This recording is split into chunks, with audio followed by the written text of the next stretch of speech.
Bonsoir à tous. À cette heure, vous avez la capsule santé avec Thierry Michel. Donc aujourd'hui, nous allons vous présenter le tabagisme. Quelles sont les conséquences de l'intoxication aiguë ou chronique du tabac au niveau de l'organisme et en général et principalement ou particulièrement au niveau des yeux. Par définition, le tabagisme est l'intoxication aiguë ou chronique de nature physiologique et psychologique provoquée par l'abus du tabac. Donc, par extension, ce terme peut désigner également la consommation de tabac en général. Donc, il faut spécifier qu'il existe un tabagisme actif par opposition au tabagisme passif. Le tabagisme actif est celui qui fume, qui a l'habitude de fumer le tabac, tandis que le tabagisme passif distingue donc les personnes qui inhalent involontairement la fumée de tabac contenue dans l'air environnant, ou l'inhalation de dépôts secondairement en suspension dans l'air. C'est aussi le tabagisme résiduel. Donc si vous fumez dans un espace clos ou fermé, donc il va y avoir des résidus de tabac dans l'air. Et toute personne qui va inhaler ces résidus de tabac, donc, est aussi un fumeur passif. Okay? Tout fumeur qui fume en présence d'une autre personne, et cette personne-là inhale la fumée de tabac, est aussi un fumeur passif. D'accord? Donc il faut dire que, outre la dépendance au tabac, le tabagisme est responsable de nombreuses maladies, dont plus d'une dizaine de cancers différents et des maladies cardiovasculaires, qu'ils soient actifs ou passifs, des maladies au niveau respiratoire, au niveau du foie, des yeux, des muqueuses, etc. Donc, le tabagisme est la première cause de mortalité évitable dans le monde. Donc, ce qui en fait est un problème majeur de santé publique. D'accord? Et le tabagisme est aussi un facteur de morbimortalité, un facteur de morbidité et cause des décès. Donc, nous allons entrer dans le vif du sujet. Donc, avant d'entrer dans le vif du sujet, il faut savoir que l'inhalation de fumée de tabac, qui est composée de toxines nocives pour l'organisme, peut causer de graves problèmes de santé. Donc, les toxines passent des poumons à la circulation sanguine, répandant donc ces substances toxiques dans tout le corps, y compris au niveau des yeux. Ok? Maintenant, quels sont les types de toxines qu'on retrouve dans le tabac ou présentes dans la fumée de tabac? Il faut dire que le tabagisme est une cause connue ou probable de plus de 40 maladies débilitantes et souvent mortelles qui affectent les poumons, le cœur et d'autres organes. C'est un rappel. Il n'y a aucun degré de sécurité à l'exposition à la fumée de tabac. De plus, les filtres des cigarettes n'empêchent pas les substances toxiques de la fumée d'entrer dans l'organisme, que ce soit la personne qui fume ou la personne qui inhale la fumée du tabac. D'accord? La fumée de tabac contient des substances chimiques toxiques comme le monoxyde d'azote, le monoxyde de carbone, le formaldéhyde et cyanure d'hydrogène. Okay? L'exposition aux toxines présentes dans la fumée secondaire peut entraîner un cancer ou une maladie cardiaque, pulmonaire et va affecter la santé même des bébés et des enfants. Quelqu'un qui fume 10 cigarettes par jour et inhale 10 bouffées par cigarette inhale des substances chimiques nocives 36 500 fois par année. Maintenant, la fumée de tabac contient plus de 7000 substances chimiques Donc 80 substances sont connues comme étant cancérigènes. Certaines de ces substances-là se trouvent naturellement dans le tabac, tandis que d'autres se forment lors de la combustion. Ok? La combustion, quand on allume le cigare, excusez-moi, ou le tabac, ou la pipe, donc il va y avoir donc de composition de plus de 80 substances, ok, de plus de 40 substances qui vont se former lors de la combustion, d'accord? Une personne s'expose à ces substances chimiques chaque fois qu'elle fume un produit de tabac ou qu'elle en respire la fumée secondaire. Donc, la fumée de tabac contient plusieurs toxines dangereuses, le goudron, ok, le monoxyde de carbone, le formaldéhyde, le cyanure d'hydrogène, le benzène, le cadmium et la nicotine. Le goudron. Dans la fumée de tabac, le goudron est un résidu brun collant contenant de centaines de substances chimiques, dont bon nombre sont connus pour leur cancérogénicité. Donc, il ne faut pas confondre le goudron du tabac avec le goudron utilisé dans l'asphalte ou dans les canoës, ok, ou dans les toitures. Donc c'est différent. Le goudron qui est libéré dans la fumée de tabac sous forme de minuscules particules qui traversent le filtre de la cigarette et sont inhalées dans les poumons. Donc le goudron de la fumée de tabac paralyse et peut même détruire les cils vibratiles qu'on trouve au niveau de la bronchite, ok, donc au niveau des voies respiratoires. Le monoxyde de carbone est présent dans la fumée de tabac en raison de la combustion du tabac. Il réduit la capacité des globules rouges à fournir de l'oxygène au tissu, ce qui va endommager le corps, plus particulièrement le système cardiovasculaire.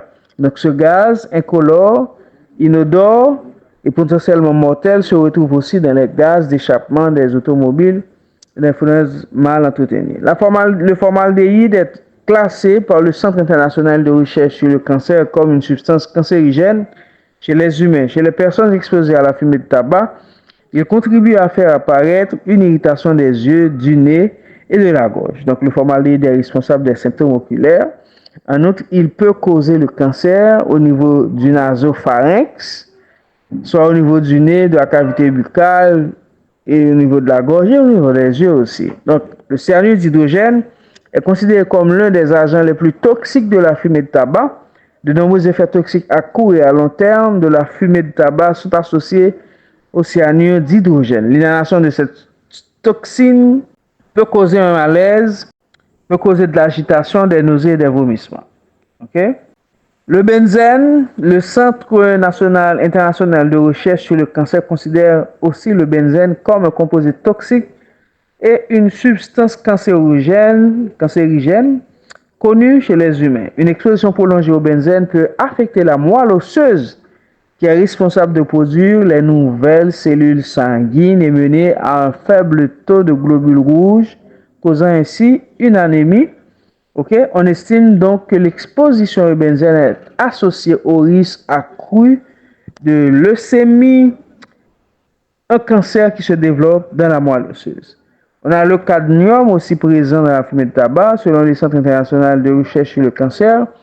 Le cadmium est un métal lourd cancérigène présent dans la fumée de tabac. Il peut endommager les cellules qui tapissent les vaisseaux sanguins. Donc, des concentrations élevées de cadmium dans le corps contribuent aux maladies cardiaques et au cancer du poumon. On a la nicotine. La nicotine est naturellement présente dans les plantes de tabac et est responsable de la dépendance à ce produit. Alors, elle agit sur le cerveau en créant une sensation de plaisir chez la personne qui consomme du tabac, ce qui renforce le désir d'en consommer davantage au jour le jour. Bien que la nicotine ne soit pas l'une des causes principales de maladies causées par le tabac, elle génère la dépendance aux produits du tabac et contribue par le fait même à l'exposition aux autres composantes néfastes de la fumée de tabac. Ok? Il faut savoir que la nicotine aussi peut nuire à la santé des bébés à naître et augmenter les risques d'accouchement prématuré, de morti-naissance, de malformation. Elle peut être aussi néfaste au développement du cerveau des enfants jusqu'à l'adolescence. Donc on voulait quand même voir la composition de la fumée de tabac. Donc on résume donc les éléments, les substances trouvées au niveau de la fumée du tabac. Maintenant, on va voir donc les conséquences donc du tabagisme au niveau des yeux, d'accord? Donc comment le tabac affecte-t-il notre vision ou votre vision? Donc, on vient de voir que l'inhalation de fumée de tabac, qui est composée de toxines nocives pour l'organisme, peut causer de graves problèmes de santé. Et on a dit que les toxines passent des poumons à la circulation sanguine, donc répandant donc ces substances toxiques dans tout le corps, y compris au niveau des yeux. Donc, pour quelqu'un qui fume, à quoi cette personne peut s'attendre comme répercussion au niveau des yeux? À part que le tabagisme peut augmenter le risque de souffrir de maladies cardiovasculaires, mais il peut aussi augmenter le risque de souffrir des maladies oculaires suivantes. En tout premier lieu, le cataracte. À tout âge, le tabac peut augmenter le risque de cataracte. La cataracte, qui est la pathologie qui apparaît le plus fréquemment chez les fumeurs, provoque une vision floue et opaque. Donc, cette personne-là doit être opérée par une chirurgie pour la cataracte. On peut aussi avoir un syndrome de Sec. Le syndrome de Sec, c'est quoi? C'est un trouble qui se produit lorsque les yeux ne produisent pas assez de larmes. Le tabac aggrave les symptômes de cette pathologie puisqu'il provoque une sécheresse oculaire et une irritation. Donc, disons bien qu'une personne qui n'avait pas de problème de syndrome sec, donc quand cette personne-là commence à fumer, donc elle va développer ce problème-là. Il faut savoir que on a ce qu'on appelle un film lacrymal en avant de la cornée. Cette film lacrymal a 3 couches. Il a une couche lipidique qui est faite de graisse, une couche aqueuse qui est faite d'eau et une couche séreuse qui est faite de cellules en globulet, qui a donc des anticorps, Et pour que la lame reste étalée sur la cornée, il faut qu'il y ait la couche lipidique qui sert et qui empêche la lame d'être évaporée. Au contact des yeux à l'air. Donc, cette couche-là permet au film lacrymal de rester en place ou aux lames de rester en place sur la cornée. Mais dès qu'il y a un déséquilibre au niveau des couches du film lacrymal, on va avoir un syndrome de Sec. On peut avoir la couche lipidique, on a les glandes de Mébomus ou les glandes de Zeiss ou de Zeiss ne sécrètent pas assez de lipides pour permettre au film lacrymal de rester installé et rester sur la cornée. Donc ça va favoriser un syndrome de Sec qualitatif puisqu'il n'y a pas de lame. Donc il n'y a pas de couche lipidique, la lame va être évaporée. On a besoin aussi de la couche aqueuse pour lubrifier la cornée parce que la cornée, à chaque battement, à chaque clin d'œil, la lame s'étale sur la cornée et permet à la cornée d'être lubrifiée. Donc si la cornée n'est pas lubrifiée, on va avoir une irritation des yeux, rougeur va apparaître et larmoiement, donc et même prurite. Et on peut avoir une opacification de la cornée puisque il faut qu'il y ait ces 3 couches de lame sur la cornée pour que la cornée reste transparente et que les rayons lumineux puissent passer au travers de la cornée, atteindre le cristallin et atteindre la rétine pour qu'on ait donc une image nette de l'objet. D'accord? Donc, Donc, quand les yeux n'ont pas assez de larmes, donc pas assez de bons types, on a la quantité et la qualité. Donc, nos yeux vont présenter des démangeaisons, des brûlures, et vont devenir rouges. Et si vous avez déjà les yeux secs, surtout chez les personnes âgées, les personnes qui sont sous thérapie antihypertensive, hypotenseur, les personnes qui sont sous diurétique, ok, les personnes diabétiques, ces personnes-là ont plus de risques à souffrir de syndrome sec. Et vous, si vous avez donc ces facteurs de risque-là et vous fumez, donc votre œil sec sera de plus en plus sévère, ok, et ça va prendre du temps à traiter. Maintenant, avec le syndrome, avec le tabac, le tabagisme, on peut avoir une dégénérescence maculaire associée à l'âge. La dégénérescence maculaire, généralement, l'âge est un facteur de risque autour de 50 ans et ça touche plus de femmes, presque les femmes que les hommes. Donc, avec le tabagisme, quand on parle de la macula, c'est la zone de vision centrale. Et, ok, quand cette zone-là est touchée, donc on a une dégénérescence maculaire, soit liée à l'âge et avec facteur de risque, le tabac qui va enclencher donc cette pathologie, on va avoir une perte de la vision centrale. Et dans ce cas, la vision centrale va être floue et la vision périphérique ou latérale va être conservée. OK? Donc, je vous ai dit que la rétine, je vous ai parlé de la rétine qui a plusieurs composants. Il y a l'émergence de la tête du nerf optique, donc le nerf optique. Il y a la macula, qui est un temporal du nerf optique, qui est la zone de vision centrale, qui est importante, qui est riche en bâtonnets et en cônes, en cellules des photorécepteurs, cônes et bâtonnets.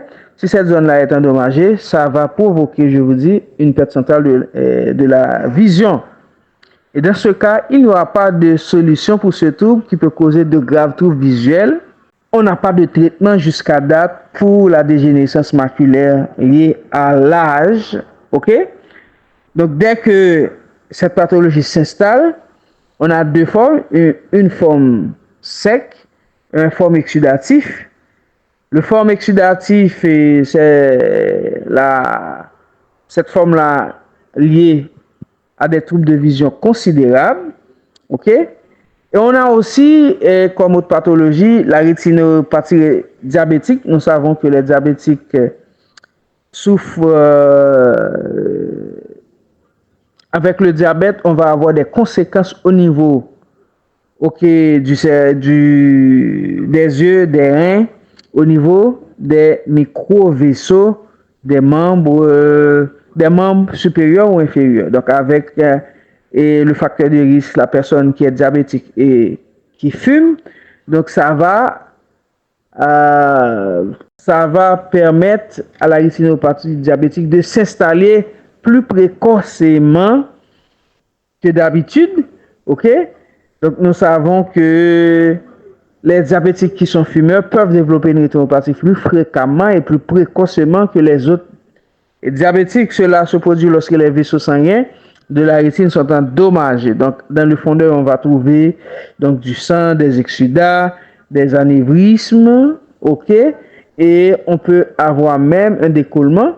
Ça dépend. Et dans ce cas, donc, il faut agir vite.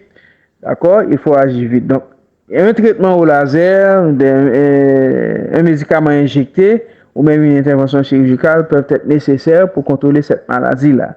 OK? Dès qu'on atteint une rétinopathie diabétique, certes, il faut contrôler le diabète et la tension à ce que donc, la glycémie soit autour de la normale, à 126, et les chiffres tensionnels doivent être aussi autour de la normale pour pouvoir contrôler donc, le diabète et diminuer les sangs qui sont au niveau des yeux, les exsudats, etc. On a aussi des problèmes au niveau du nerf optique. Le tabagisme peut causer des problèmes au niveau du nerf optique.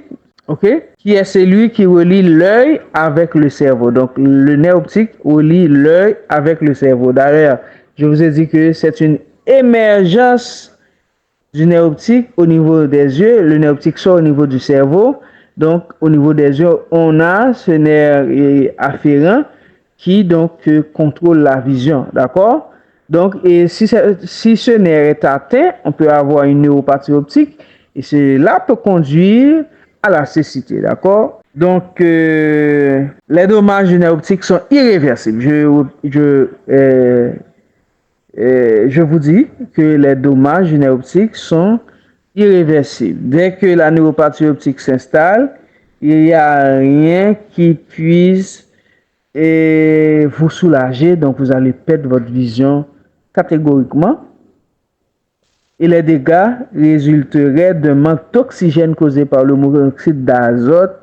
Excusez-moi, je dis toujours monoxyde d'azote, c'est monoxyde de carbone inhalé par la fumée de tabac. Et il faut savoir que le tabagisme est également un facteur de risque pour le glaucome. Avec le tabagisme, on peut avoir une inflammation au niveau des yeux qui peut provoquer une maladie qui affecte la partie de l'œil appelée UV. Je vous ai dit que l'œil, il a trois enveloppes ou trois tuniques. La tunique externe, je vous ai dit que ça s'appelle la sclérotique ou la sclère. La tunique intermédiaire composée de trois parties, ça s'appelle UV, l'iris, le corps ciliaire et la choroïde. Et la partie interne, la membrane la plus interne, c'est la rétine. Maintenant, en cas de uvéite, c'est la membrane interne qui est intéressée. Et le plus souvent, on a une uvéite antérieure. Quand on parle d'uvéite antérieure, on a l'iris et le corps ciliaire qui sont intéressés. Donc, l'uvéite survient lorsque cette couche devient enflammée. Donc, on va avoir une inflammation qui peut être d'aiguë à chronique. Et cette pathologie peut provoquer des yeux rouges, des douleurs et une baisse de vision. Dans ce cas-là, on peut avoir des synéchies au niveau des yeux, soit des synéchies postérieures. Donc, le cristallin va être accolé à la face postérieure de l'iris ou la face postérieure de la cornée peut être accolée à la face antérieure de l'iris. Ça s'appelle synéchie. On a synéchie postérieure, accolement du cristallin à la face postérieure de l'iris, synéchie antérieure, accolement de la face postérieure de la cornée aux faces antérieures de l'iris. Donc, on a aussi ce qu'on appelle une orbitopathie endocrinienne. Donc, la maladie de Basedow ou l'hyperthyroïdie survient lorsque la glande thyroïde produit trop d'hormones. Celle-ci peut provoquer une orbitopathie endocrinienne, surtout chez les fumeurs. 8 fois plus de risques, chez les fumeurs ont 8 fois plus de risques de souffrir d'orbitopathie endocrinienne que les personnes non fumeurs. OK? On peut avoir l'œil qui sort, ça s'appelle exophthalmie ou une saillie des yeux, une vision double, des problèmes au niveau des muscles des yeux. On va avoir des limitations pour regarder en haut, en bas, en nasal, en dehors, en dedans. Donc, on va avoir des limitations puisque l'œil devient trop gros et sort, les muscles vont être étirés. Donc, ça va vous créer vraiment désastre chez la personne qui a une orbitopathie endocrinienne. Comment savoir pour repérer l'orbite? Je vous ai dit que l'œil se trouve au niveau de l'orbite. La boîte que vous avez là, qui a les soucis au niveau en supérieur, c'est l'orbite. Donc, on peut voir que c'est un os qui est un peu, pas quadrangulaire, mais de façon qui a une forme pyramidale, dont la base est en antérieur, interne, et la base postérieure. Donc, cette partie-là s'appelle orbite. OK? Et est formée de plusieurs os. Donc, il faut savoir que l'orbitopathie endocrinienne peut parfois entraîner une déficience visuelle permanente et la personne peut perdre l'œil. OK? Et ça va générer des douleurs jusqu'à ce que le médecin, l'ophtalmologue, va demander d'éviscérer l'œil. Quand on éviscère l'œil, on enlève, OK, les parties internes de l'œil. D'accord? Je vous ai parlé et dernièrement des parties internes de l'œil. OK?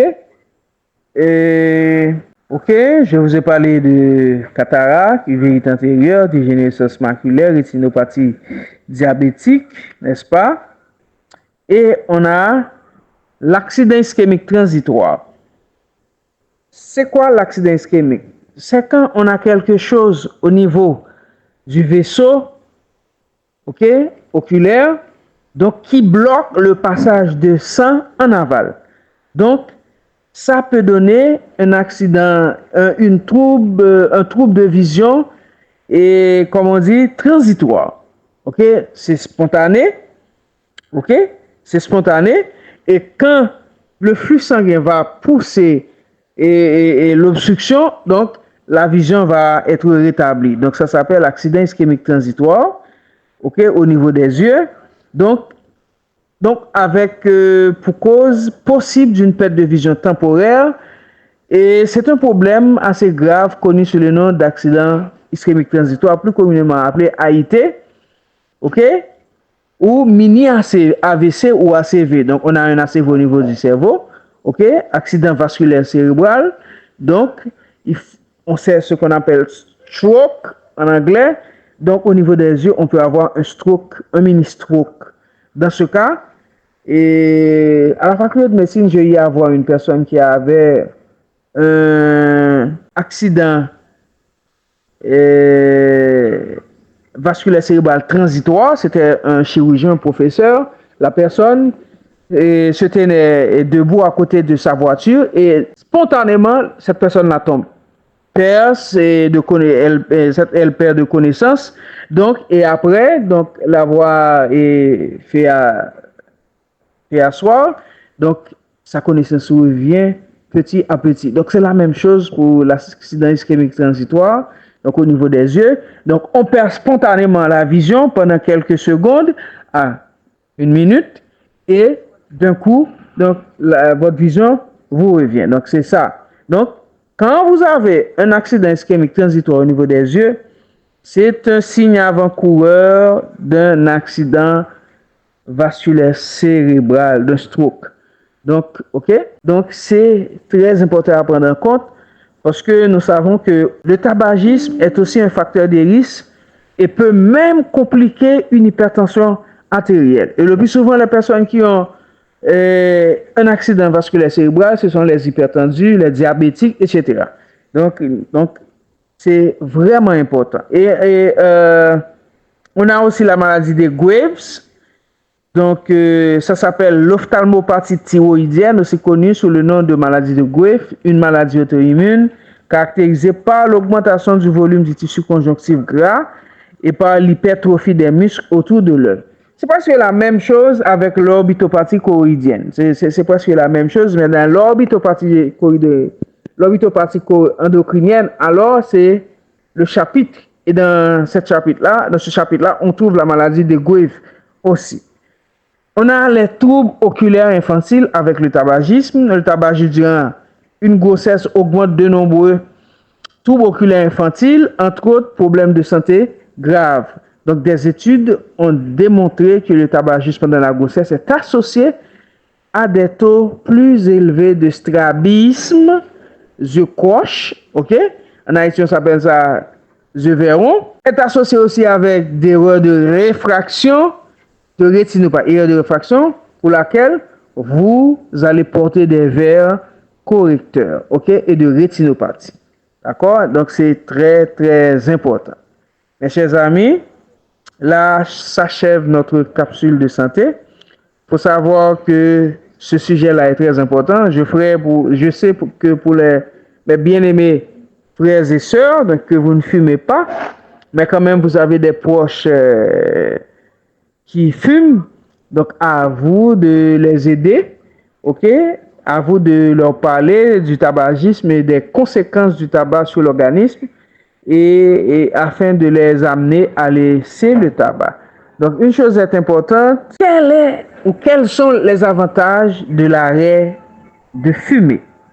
Arrêter de fumer est l'une des choses les plus importantes que vous pouvez faire pour votre santé et celle de vos yeux. L'arrêt de la consommation de tabac est associé à une réduction du risque d'extraction chirurgicale de la cataracte, est associé à une diminution du développement et de la progression de la dégénérescence maculaire liée à l'âge, est associé à une réduction du risque de neuropathie optique que je viens de vous parler par rapport à celui observé chez les non-fumeurs, est associé à une amélioration de la réponse au traitement pour orbitopathie endocrinienne. OK? Endocrinienne. Donc, c'est très important d'intéresser vos proches d'arrêter de fumer. OK? Ou faire une cure de désintoxication, et surtout dans les pays étrangers. On a donc des centres qui accueillent des patients fumeurs pour les aider à laisser le tabac, d'accord? Puisqu'on sait qu'avec ces drogues-là, on a de la dépendance. Donc, pour résumer, chers amis, le tabac est le fait de fumer. Donc, on sait qu'avec le tabac, on a une dépendance. Il y a deux types de fumeurs. Le fumeur actif, celui qui inhale les bouffées de la fumée de cigarette. Donc, le fumeur, il y a quand même plus de risques que les non-fumeurs. Les non-fumeurs sont aussi des fumeurs actifs. Si toutefois, dans l'environnement, dans l'atmosphère et à la maison où il y a un fumeur, on va avoir des résidus de la fumée de cigarette qui restent dans l'air. Donc, les personnes qui ne sont pas fumeurs vont l'inhaler. Donc, vous pouvez, si vous êtes constamment exposé à la fumée de cigarette, vous pouvez aussi développer les mêmes pathologies que les fumeurs. Donc, on sait que dans la fumée de cigarette, il y a plus de 7000 substances toxiques. OK?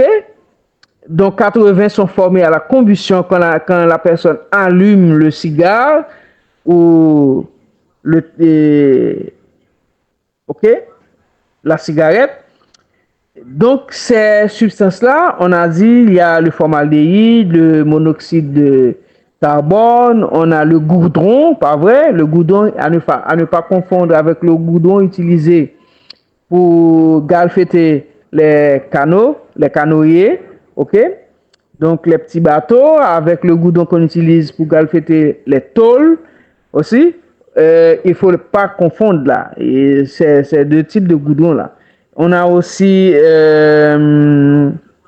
quoi encore, après le formaldéhyde, on a la nicotine qui est aussi importante. Cette substance-là qui donne la dépendance aux fumeurs, à ces personnes-là qui ne peuvent pas arrêter de fumer. C'est ça la dépendance. Donc la personne est dépendante du tabac. Donc quand il se lève tôt le matin, donc la personne, la première chose qu'elle va faire, c'est fumer. La dernière chose que cette personne va faire le soir avant de se coucher, c'est fumer aussi. Donc la personne devient dépendante au point de fumer soit une poche de cigare ou plusieurs poches de cigarettes par jour. OK? On a les pathologies associées au tabagisme, les pathologies oculaires, le plus souvent, c'est une uveitis antérieure. OK? La cataracte, une dégénérescence maculaire liée à l'âge, la rétinopathie diabétique, OK? Accident ischémique transitoire, maladie de Graves ou orbitopathie endocrinienne, troubles oculaires infantiles, et ça va augmenter les troubles de strabisme, erreur de réfraction, rétinopathie, etc. Donc, si vous avez des questions, des commentaires, n'hésitez pas, nous les attendons. Merci et bonne soirée.